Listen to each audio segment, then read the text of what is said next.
반갑습니다. 열린 이야기입니다. 오늘도 소중한 시간 내주신 여러분들께 대단히 감사드립니다. 오늘도 함께 하시는 동안 영상 끝까지 시청해 주시고요.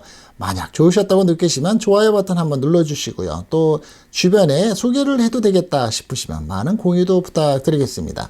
오늘도 함께 하실 내용, 은퇴 부부, 은퇴 나이에 관련되어 있는 우리 부부들의 모습 한번 짚어보는 그러한 시간의 주제로서 함께 짚어봅니다.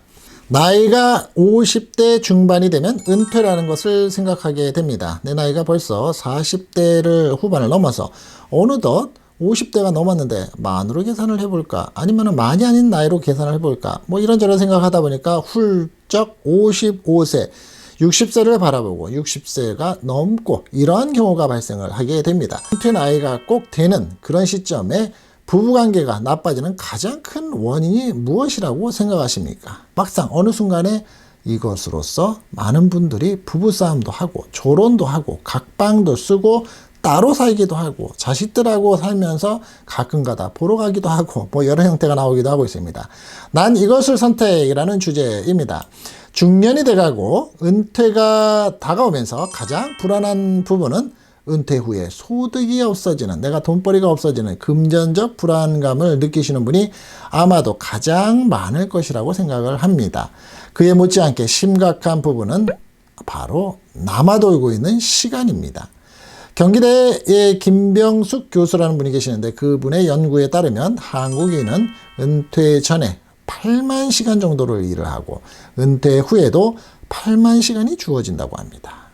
자, 100세 기준으로서 자는 시간과 먹는 시간을 제외하고는 나머지 여가 시간을 말하고 있는데, 이 연구 결과로 미루어 볼 때 돈에 대한 불안감과 더불어서 주어진 시간을 어떻게 보내느냐에 따라서 은퇴 후에 나의 제2의 인생 2막이라고 말을 하고 있는 삶, 60대 이후의 삶에 큰 영향을 미친다는 거죠.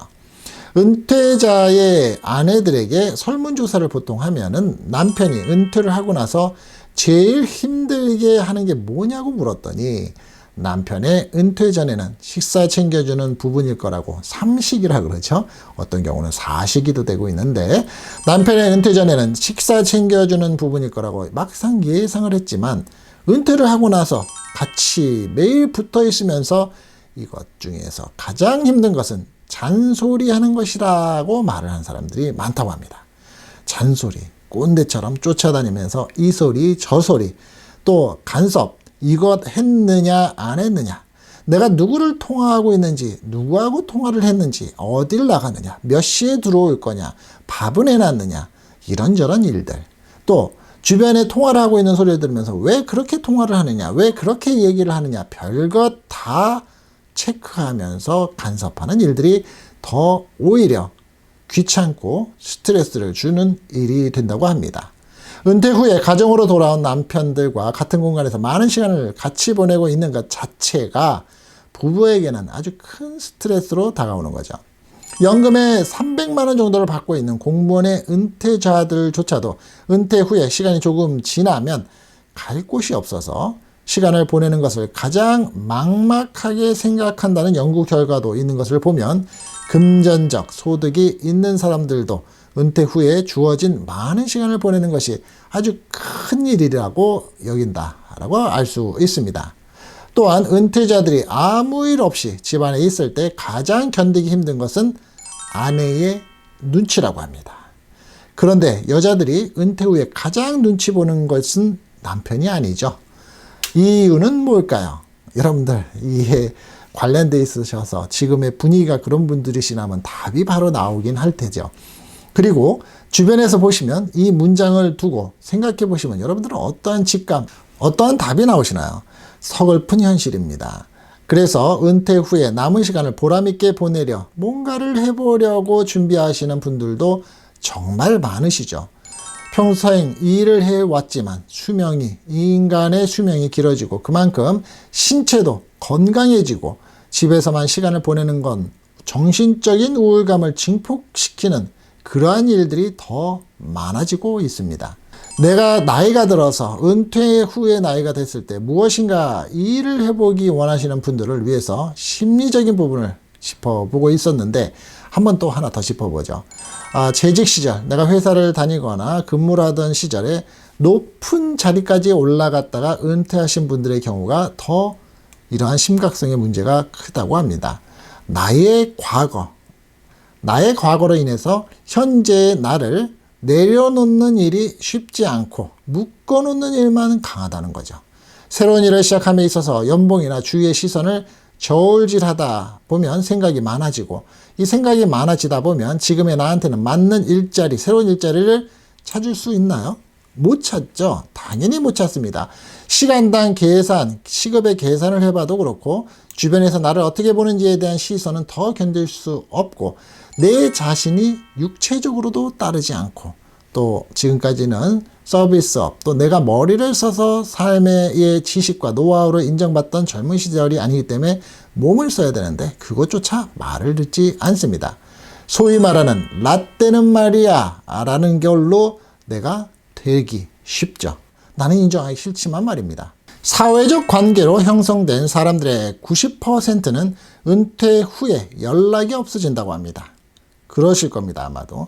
그 회사 잘 나가고, 내가 직장 생활할 때 잘 나가고, 내가 사업을 하면서 잘 나가고 있을 때는 웬 주변에 쓸데없는 사람이 그렇게 많았는지, 그래서 내가 관계 정리, 내가 주변 사람 정리가 필요하다고 느끼는 순간이 정말 많았는데 불구하고, 내가 은퇴 나이가 돼서 은퇴를 막상 하고 난 다음에는 그 많던 주변에 연락을 해오고 귀찮을 정도였던 사람들이 연락이 딱 끊어집니다.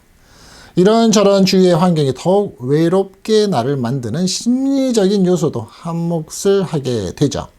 이러한 심리적 요소를 떨쳐내고 눈높이를 조금만 낮추고 지금의 현실의 나와 마주하는 것이 새로운 일자리 인생의 이막 준비의 자리를 만들어 나가는데 필요한 일이라 할 수 있죠. 그런데 쉬운가요? 쉽게 되시던가요? 마음은 그렇습니다. 더럽고 치사해도 라고 생각을 하면서 그래 어쩔 수 없으니까 라고 행동까지 잘 되시나요? 참 쉽지 않죠. 가장 확실한 노후 대비는 평생 현역이라는 말이 있습니다. 제가 오늘 강조를 시켜드리고 오늘 주제에 말씀드리는 것이 바로 하나로 함축을 한다면 평생 현역이라는 말입니다. 평생 현역을 실천하려면 낮아진 임금을 그대로 받아들이고 과거의 나와 비교하지 말고 무엇보다 작은 임금, 작은 샐러리, 작은 웨이지, 시급이라도 일하는 재취업을 한 은퇴자들을 응원하는 가족들이 있어야 가능한 이 평생 현역이라는 단어. 그렇죠.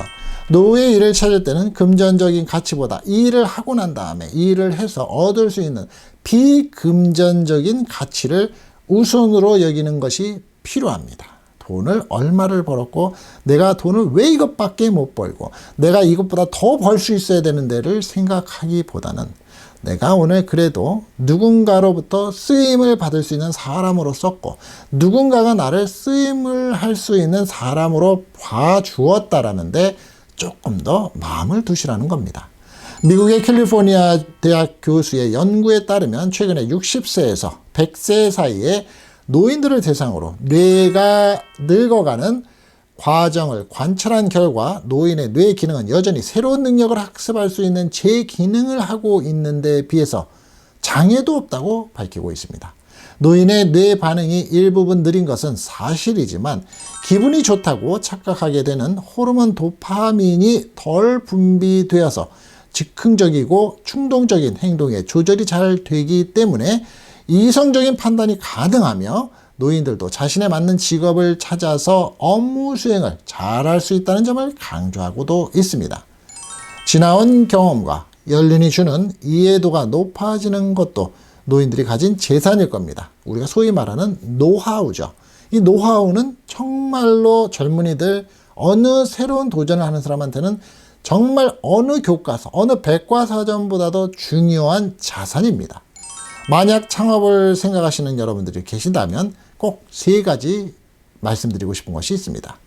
그것을 꼭 하셔야지만 된다. 남 밑에서 일하기 힘들다. 남하고 동화돼서 일하는 거 쉽지 않다. 하지만 나한테는 조금이라도 돈이 있다. 그러시다면 소자본으로 작은 돈으로 할 수 있는 것을 생각하시라는 겁니다. 그리고 내가 마음만 앞서 있기 때문에 내가 최소한의 육체 노동이 필요한 일을 하시라는 것. 그리고 점포가 없이 요즘 같은 때에 렌트비 또 내가 월세를 내야 되는 금액 만만치 않습니다. 웬만하면 그 가격이 빠진다고 하죠. 네, 월세가 빠지지도 않기 때문입니다. 무점포, 점포가 없는 창업을 고려해 보는 것을 권해드립니다. 오히려 내가 가지고 있는 앞서 말씀드린 것처럼 노하우를 누군가한테 알려주고 필요로 하는 사람한테 이야기해서 그들한테 큰 인생에 도움이 될 수 있는 서비스의 개념, 또 노하우의 전수의 개념으로서 비례를 해서 노동에 대한 조건의 대가를 받을 수 있는 부분을 생각하시는 것도 하나의 아이디어겠죠. 이런저런 연구 결과와 많은 곳의 데이터를 통해서 알 수 있듯이 은퇴 후에 은퇴 나이가 되면서 새로운 일을 할 수 있다는 자신감을 가지고 파이팅하면서 새롭게 시작되는 새로운 세계에 두려움을 떨쳐내고 도전을 한번 해보십시오. 소위 말하는 남들이 늘 말하는 저도 말을 하고 있는 인생 2막 별거 있나요? 그리고 앞으로 살아야 될 8만 시간 동안이 얼마나 소중한가요? 그렇다면 나는 지금 다시 태어난다. 나는 지금 새로운 사람이다라는 생각 속에서 도전을 한번 해보십시오. 앞서서 말씀드렸듯이 은퇴 나이가 되면서 부부가 가장 좋은 것은 사실이고 어쩌면 로망이기도 하죠. 그런데 한편으로는 하루에 가장 가까이 가장 오랜 시간을 함께하는 것이 오히려 부부관계가 스트레스일 수도 있습니다. 나 자신을 위해서 부부관계, 부모 자식 관계, 나의 건강의 유지를 위해서 가장 확실한 노후 대비는 평생 현역이라는 생각 속에서 나의 현재 삶의 모습을 직시하시고 나의 미래를 새롭게 재정립해보는 의지가 요즘 같은 빠른 시대와 이 변화, 주변 사람들의 오랜 수명 연장에 있어서 가장 나 자신에게 필요한 행동의 스타트업, 시작이 아닐까요? 젊었을 때 게으르지 않고 살아왔기에, 자식 성장 시켜놨기에, 젊었을 때부터 노력을 해왔기에 오늘 아침도 여러분은 일어나셔서 바깥에 꽃, 산, 거리, 사람을 볼 수 있기에, 그리고 이 영상을 지금 시청하시고 계시는 이 시간을 가지실 수 있기에 분명히 지금까지는 여러분은 성공하신 분들입니다. 성공의 열쇠를 경제적 부로만 볼 수는 없지 않습니까?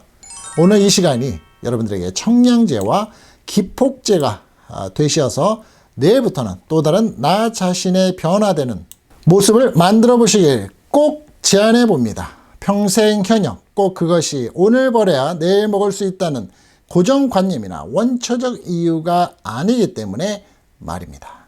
지금 옆에 평생 살아온 동반자가 계시다면 잔소리꾼, 꼰대 그런 소리 눈총 들을 일이 없으실 겁니다.